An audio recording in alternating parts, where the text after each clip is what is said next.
Mungkin ada yang ngomong, susah amat belajar akidah. Berarti kita cuma segitu makomnya. Cinta, jatuh cinta, patah hati dipikirkan.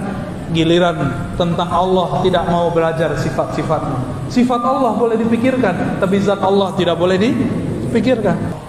Lalu siapa yang menciptakan Allah? Itu orang Yahudi. Itu cerdas atau kebelinger? Cerdas atau bodoh? Jadi orang Yahudi itu nggak seperti yang diceritakan orang.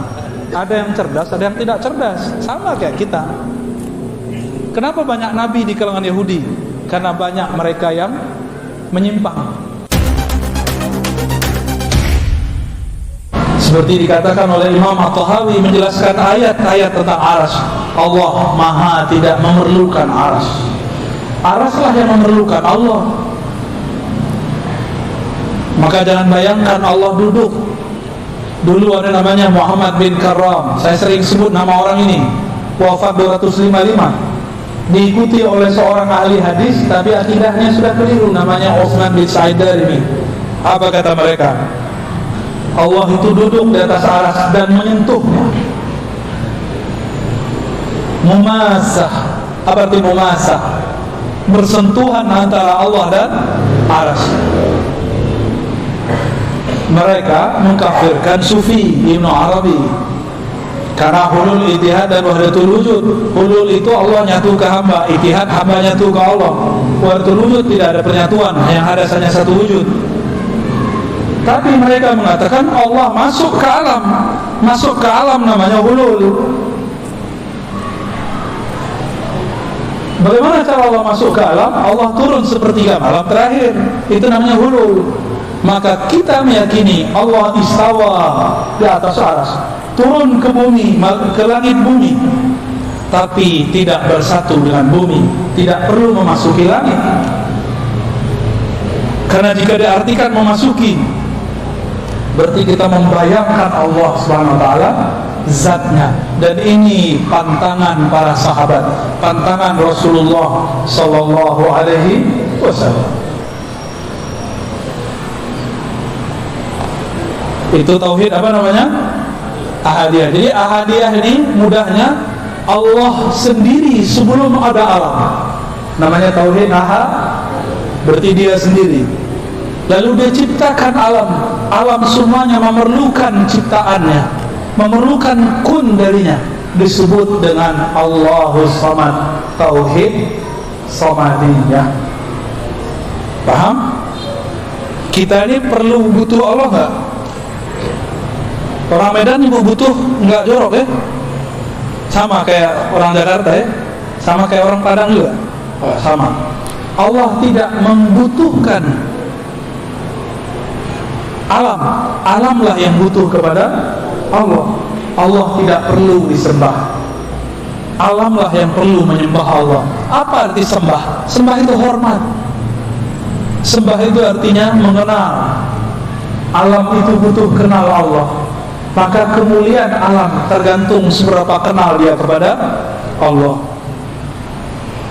Kalau cuma kenal Bismillahirrahmanirrahim ya segitu aja. Kalau kenal makna Bismillahirrahmanirrahim itu lebih cakep lagi. Mungkin ada yang ngomong, susah amat belajar akidah. Berarti kita cuma segitu makomnya. Kita jadi orang awam aja, berarti antum cuma jadi orang awam. Tidak mau menggunakan otak yang besar itu untuk memikirkan hal-hal yang penting. Dunia dipikirkan, cinta, jatuh cinta, patah hati dipikirkan. Giliran tentang Allah tidak mau belajar sifat-sifatnya. Sifat Allah boleh dipikirkan, tapi zat Allah tidak boleh dipikirkan. Lam yalid wa lam yulad. Tidak melahirkan, tidak dilahirkan. Disebut dengan tauhid tanzih anis sabab. Tauhid tanzih, Allah maha suci daripada sebab. Allah tidak butuh sebab, dialah yang menciptakan sebab. Orang Yahudi datang kepada Rasulullah sallallahu alaihi wasallam. Apa kata mereka? Ya Muhammad, siapa yang menciptakan langit dan bumi? Allah. Lalu siapa yang menciptakan Allah? Itu orang Yahudi. Itu cerdas atau kebelinger? Cerdas atau bodoh? Jadi orang Yahudi itu nggak seperti yang diceritakan orang. Ada yang cerdas, ada yang tidak cerdas. Sama kayak kita. Kenapa banyak nabi di kalangan Yahudi? Karena banyak mereka yang menyimpang. Jadi jangan bangga dulu orang Yahudi jadi Yahudi, ya. Katanya dulu orang Batak daftar jadi orang Yahudi, ya, nggak diterima, ya. Janganlah, jangan daftar lah. Orang Melayu mau jadi orang Yahudi juga jangan, ya.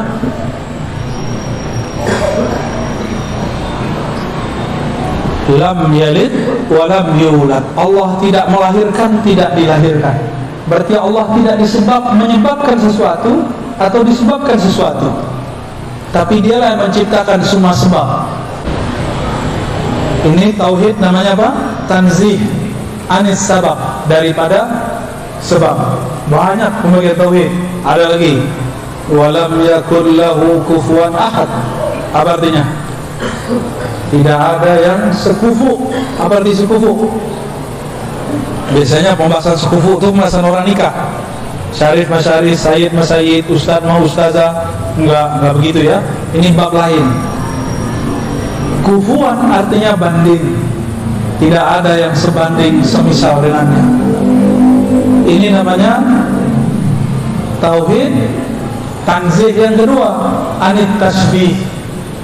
Tanzih daripada keserupaan. Apa arti tanzih? Allah Maha Suci. Gimana? Panas nggak palanya? Udaranya panas, ya? Medan memang panas, ya. Ada berapa tauhid? Versi surat Al-Ikhlas. Jadi beda ayat, sudah beda jurus, sudah beda pembagian. Jadi kalau mau bagi-bagi tauhid, banyak tauhid itu, bukan hanya 3. Oke, ada lagi pembagian tauhid. Surat An-Nas, Qul a'udzu birabbil falaq, disebut tauhid rububiyah. Qul a'udzu birabbin nas, rabbin nas, rabbil falaq, rabb. Ini disebut tauhid rububiyah. Apa arti rububiyah? Pencipta. Kembalinya kemana? As-Samad, cabang dari tauhid As-Samadiyah.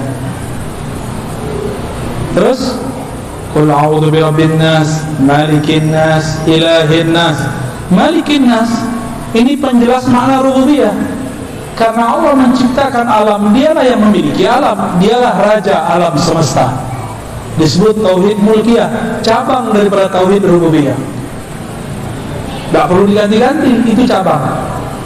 Lalu ada pembagian yang lain, ilahin nas, tauhid uluhiyah. Tauhid uluhiyah itu artinya apa?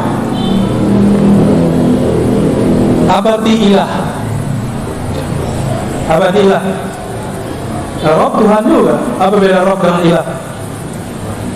Sesembahan. Kalau Rob, Rabbi, Rabbana. Apa arti Rob?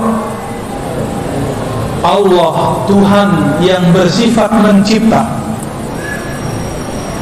Apa arti Rob? Alhamdulillahi Rabbil Alamin. Segala puji milik Allah, pencipta alam semesta. Itu arti Rob. Di dalam tubuh kita ada miliaran alam. Setiap sel itu satu alam. Setiap ada pembuluh darah, satu alam. Satu pembuluh, satu rambut, satu alam. Di tubuh ini banyak sekali alam.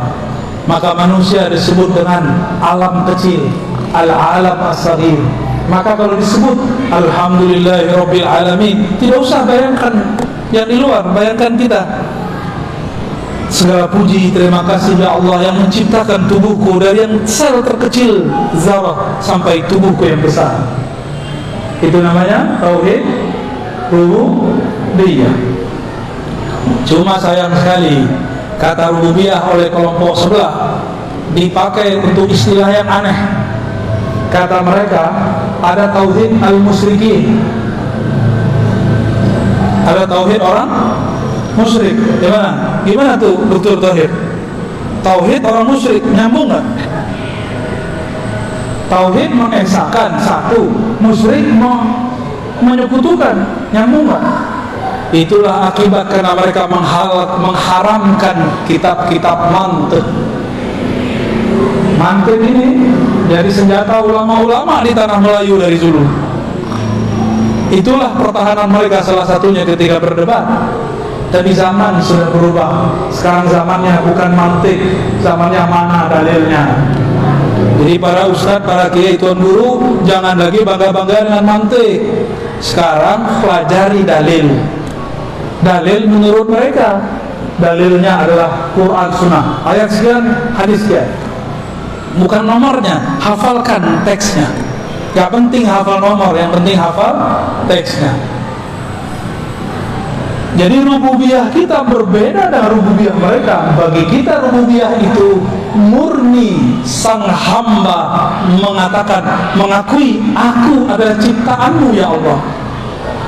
Dan rububiyah itu mesti digabung dengan uluhiyah, bersatu dengan uluhiyah, maka disebut ilahin nas, ilahnya manusia. Ilah itu artinya yang berhak disembah, ilah itu artinya yang dituju, dan yang paling indah artinya yang maha dicintai.